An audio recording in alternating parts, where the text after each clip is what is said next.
Most people don't say this out loud, but at some point they start feeling confused about money because they're doing what they were told to do. They show up to work, they stay consistent, they handle responsibilities, they don't live recklessly, and yet money never seems to stay. It comes in and quietly disappears. And that feeling doesn't usually show up as panic at first, it shows up as exhaustion. The kind where you're tired of thinking about money, but you can't stop thinking about it because every month feels like a reset instead of progress. And what makes this frustrating is that on paper, things look fine. There's income, there's a job, maybe even benefits. But in real life, there's no sense of relief, no margin, no moment where you feel like you're finally ahead. And most people assume that means they're doing something wrong, that they must be bad with money, undisciplined, or missing some basic habit everyone else figured out. But the reality is more uncomfortable than that because the issue usually isn't behavior, it's structure. And the structure most people are living inside wasn't designed to help money stay. It was designed to keep life moving just fast enough that you don't fall behind, but never slow enough that you get ahead. And it starts with housing because housing quietly sets the tone for everything else, whether it's rent or a mortgage. It takes the largest share of income and it keeps growing, not based on your effort, not based on your performance, but based on markets you don't control. And once that number is locked in, the rest of your financial life adjusts around it. Utilities, insurance, transportation, groceries, healthcare, all stack on top, and none of them feel optional. They feel necessary because they are. And what's left after that doesn't feel like extra money. It feels fragile, temporary, and easy to justify spending. And this is where people get trapped without realizing it. Because when money feels small, it doesn't feel powerful enough to protect. So saving feels pointless. Investing feels distant. And the focus shifts to just getting through the month.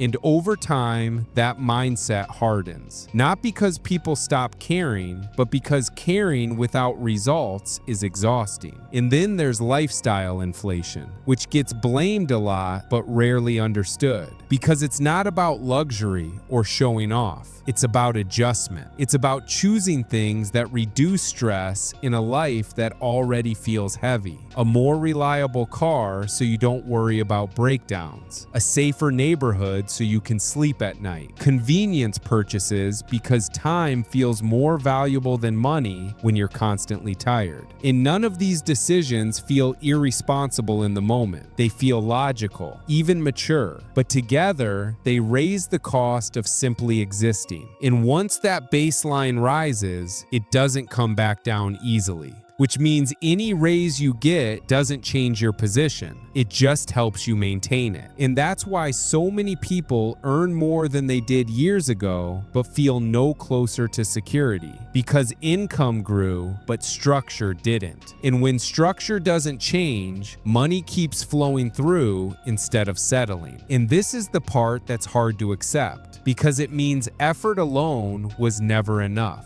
Not because effort is useless, but because effort without leverage hits a ceiling. And most people live their entire financial lives under that ceiling without realizing it, trading time for money, hour by hour, week by week, believing stability will arrive eventually, not noticing that as long as income depends entirely on showing up, money will always feel temporary. Because the moment you stop, it stops too. And that fragility creates constant background stress, even when things are technically okay. And that stress changes how people make decisions. It shortens time horizons. It encourages coping instead of planning. And it slowly teaches money to leave as soon as it arrives. Not because people are careless, but because the system rewards motion, not stillness. And by the time people start asking why money never stays, they're already deep inside patterns they didn't consciously choose. They just adapted to, 1 month at a time.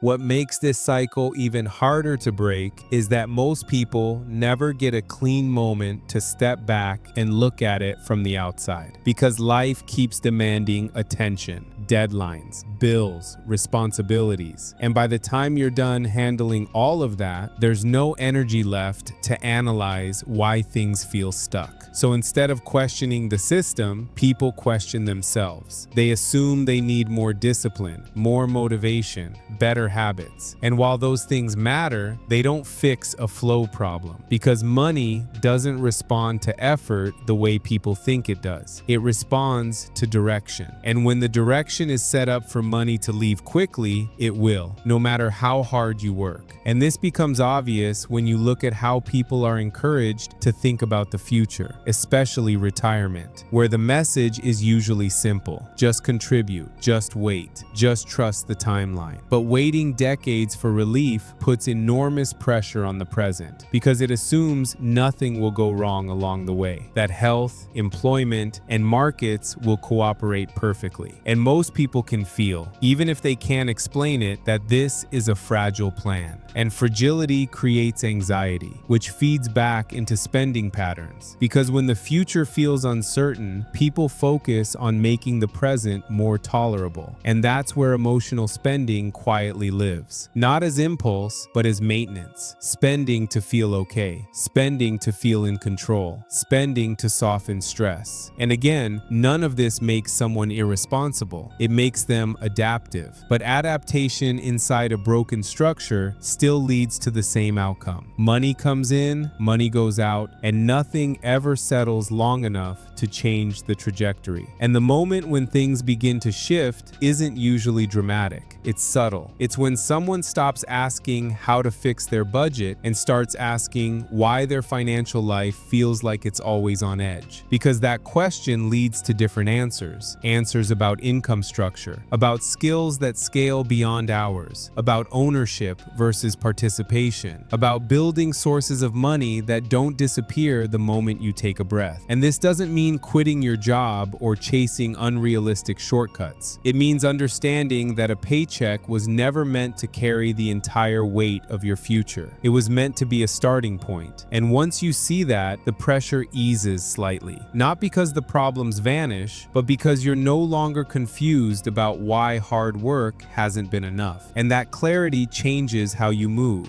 It slows you down in the right ways. It makes you more intentional. It shifts focus from constant effort to long-term positioning. And this is where money starts behaving differently. Not immediately, not magically, but gradually. Because systems change slowly, but they compound quietly. And over time, money begins to stay a little longer. Stress softens. Decisions become less reactive. And for the first time, effort starts turning into momentum instead of exhaustion. And the most important thing to understand is that this process doesn't require becoming someone else. It requires seeing the game clearly. Because once you stop blaming yourself and start understanding structure, you regain control. And control, not motivation, is what actually creates financial stability. So if you've been working hard and wondering why money never seems to stay, let this be the takeaway. The problem was never your willingness to work. It was the expectation that effort alone would solve something that requires strategy, structure, and time. And once that expectation falls away, you stop feeling behind and you start moving forward with intention, which is the only place real financial progress ever comes from.